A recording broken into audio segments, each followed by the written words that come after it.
Alright, I got the Desview prompter in, so we are testing this is the Parrot Pro.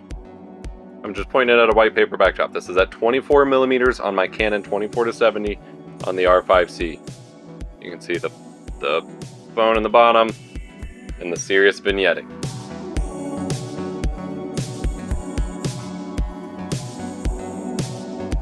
This is the Desview T2, the cheaper one on Amazon I was talking about that violates their patents.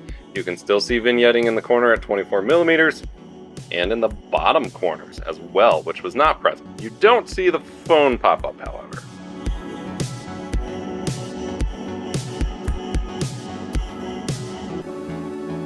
And for context, here's the original Parrot prompter that I had.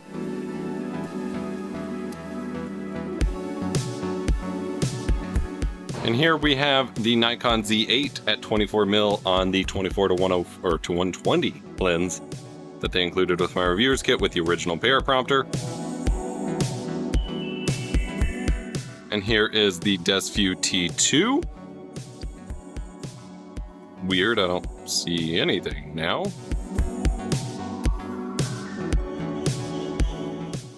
And here it is with the Padcaster Parrot Pro.